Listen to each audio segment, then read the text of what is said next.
तो बेईमान एक नहीं है, सारे एक ही नस्ल के हैं। वो भी आरएसएस का आदमी है, ये सब भी बैठे हुए आरएसएस के आदमी हैं। देश की सभी यूनिवर्सिटियों में 99% आरएसएस के आदमी बैठा रखे हैं इन लोगों ने। हमारी लड़ाई बहुत बड़ी है, बहुत लंबी है। हमारी शिक्षा को खत्म किया जा रहा है। हमारे जो लोग शिक्षक हैं, प्रोफेसर हैं, उनको लगातार परेशान किया जा रहा है। सबको मिलकर लड़ाई लड़नी है साथियों, किसी एक की नहीं है। कोई एक बचेगा नहीं। कोई समझता हो कि एससी है उसी पे गाज गिर रही है, नहीं। एससी, एसटी, ओबीसी और माइनॉरिटी सभी इनके निशाने पर हैं। मैंने अभी जो आपको बात बताई कि मैं 4 दिन से वहां पे था मध्य प्रदेश में, अभी आया हूं सुबह। मध्य प्रदेश में बड़ी मजेदार बात हुई है, जरा सुने इसको भी।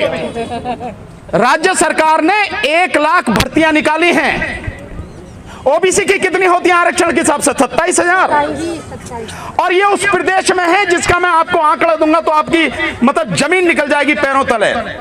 उस मध्य प्रदेश में 16% आबादी एससी की है, 22% आबादी एसटी यानी आदिवासियों की है। कितनी होगी? 38%। 50.5% आबादी वहां पर ओबीसी की है। कितने हो गए? 88.5%। 6.5% आबादी वहां पर मुस्लिम्स की है। कितने हो गए? 95%। 5% है ये ठाकुर, बामन और बनिए जनरल, जिनको कहते हैं 72 साल से राज कर रहे हैं। मैं उनको कह के आए, एक लाइन में तुम खड़े हो गए तो इनको ये धरती मध्य प्रदेश की भागने के लिए कम पड़ जाएगी। तो कितना आरक्षण होना चाहिए वहां पे भाई? जब 5% लोग हैं, 5% लोग को 50.5% और 10% आर्थिक आधार पर 60% आरक्षण आप दे रहे हो, होना कितना चाहिए 5% को? केवल 5%। न्याय तो यही है, लेकिन उस सब के बावजूद भी इनको, उनकी नियत कितनी खराब है इसको देखें। 1 लाख भर्तियां निकाली हैं। 27,000 ओबीसी की भर्तियों में से 14,000 भर्तियों को रोका जा रहा है कि इनको हम बंद करके रखेंगे, बाद में देखेंगे इनका क्या करना। किस आधार पर रोकोगे आप? तो अन्याय आपके साथ एक जगह नहीं है, कई जगह है।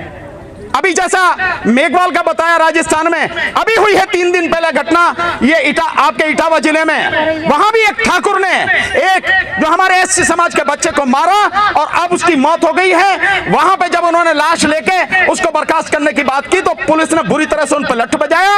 50 आदमियों के नाम पे नाम दर्ज रिपोर्ट करी, 250 के नाम पे जो उनके अज्ञात लोगों के नाम से वो करी, और अब लोगों को उठा रहे हैं लगातार। पीएससी पड़ी हुई है, शिशु मंदिर स्कूल है वो, मतलब ये स्थिति है। और वो भी शिशु मंदिर स्कूल था आरएसएस का, और ये भी शिशु मंदिर स्कूल, ये स्थिति है सरस्वती शिशु। तो हमारी स्थिति बहुत खराब है, इससे दूसरा कोई बदलने आएगा नहीं, हम ही को बदलनी पड़ेगी। और अब ये ठान ही लेना चाहिए, आर या पार जो भी होगा, मरेंगे तो मरेंगे, हम पहले भी मरते रहे हैं, लेकिन अब अपना हक लेकर मरेंगे। और ये दिल्ली यूनिवर्सिटी का जो वीसी बैठा है, ये है जो भी प्रशासन के लोग हैं, केंद्र सरकार सारी, जो एजुकेशन मिनिस्टर है, गृह मंत्री और जो प्राइम मिनिस्टर है, यहां से इस मंच के माध्यम से आगाह करना चाहते हैं, अपनी नीतियों को बदलो, हमारे साथ में न्याय करो। नहीं करोगे तो 24 में उखाड़ के फेंक देंगे, ये प्रण है हमारा, चाहे जो भी हो जाए। तो साथियों, इसी के साथ मैं अपनी बात खत्म करूंगा, लेकिन आपसे विनम्र निवेदन करूंगा, जब भी ऐसी लड़ाई हो साथियों, लड़ने के लिए जब तक आंदोलन चले तब तक खड़े रहना चाहिए उसी जगह पर, भागना नहीं चाहिए। कभी इधर चले गए, कभी उधर चले गए, ये काम हमारा नहीं। लड़ाई ऐसे नहीं होती। मैदान में जब आ गए तो जब तक आर पार नहीं फैसला नहीं हो जाता तब तक काहे को मैदान छोड़ना है, मैदान में ही रहना है। इसलिए साथियों, ये निवेदन करते हुए कि इकट्ठा होंगे, औरों को करेंगे, मिलकर अपनी लड़ाई लड़ेंगे, और अपने वो लोग चाहे पुलिस डिपार्टमेंट हो या किसी भी डिपार्टमेंट में जो अपने ही समाज के साथ गद्दारी कर रहे हैं, जिस एसीपी को, इस प्रिंसिपल को, रजिस्ट्रार को अरेस्ट करके जेल में डालना था, जो कानूनन जरूरी है, ऐसे एसीपी, डीसीपी या कोई भी, अब बख्शेंगे इनको भी नहीं। बहुत दुख की बात है। वैसे तो मैं मानता हूं कि जो पूज्य भंते जी ने कहा है, अब उसके अलावा कोई रास्ता तो बचा नहीं है कि इनको सत्ता से उखाड़ के फेंको और सत्ता अपने हाथ में लो, और भीख किसी से नहीं मांगो, अपने आप वहां उस कुर्सी पर बैठकर अपनी कलम से न्याय करो। अब यही वक्त आ गया है, और मैं बार बार कहता हूं कि 2024 के बाद अब कुछ बचना भी नहीं।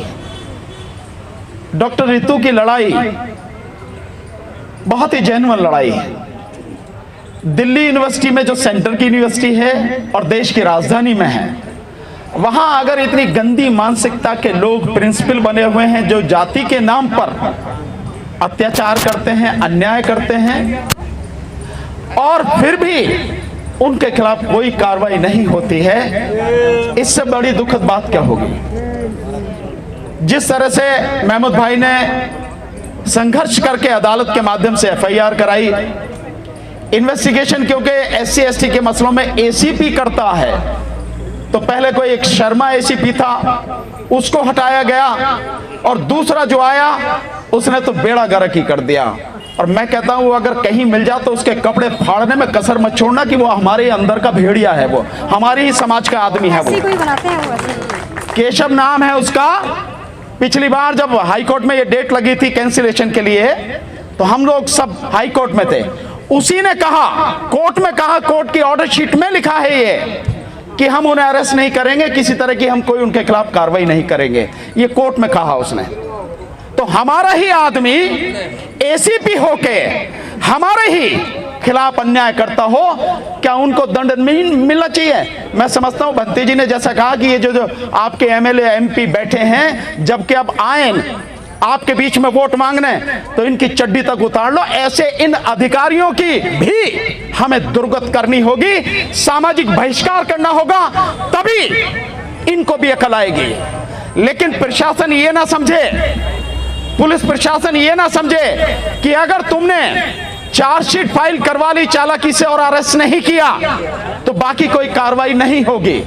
निश्चित रूप से होगी, उस एसीपी के खिलाफ तो होगी ही होगी, औरों के खिलाफ भी होगी। जो लोग इनको बचाने में लगे हैं, प्रिंसिपल को, रजिस्ट्रार को, इन लोगों को तत्काल प्रभाव से उन्हें बर्खास्त करना चाहिए, केवल सस्पेंड नहीं, बिल्कुल नौकरी से उन्हें टर्मिनेट करना चाहिए, क्योंकि इतना जघन्य अपराध उन लोगों ने किया है।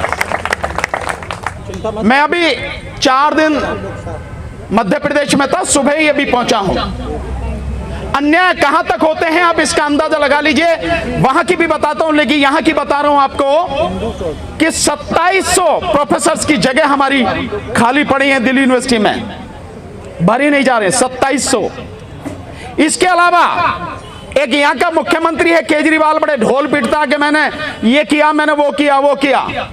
उसी केजरीवाल ने सरकारी स्कूल, 50 सरकारी स्कूलों को मर्ज कर दिया, और वही केजरीवाल कहता है कि 4 लाख बच्चे प्राइवेट स्कूलों से निकल के सरकारी स्कूलों में आ गए। जब सरकारी स्कूलों में आ गए तो सरकारी स्कूलों की संख्या हमें ज्यादा चाहिए या उनको मर्ज करके आप कम कर रहे हो? इसी से उसकी बेईमानी आप समझ सकते हो।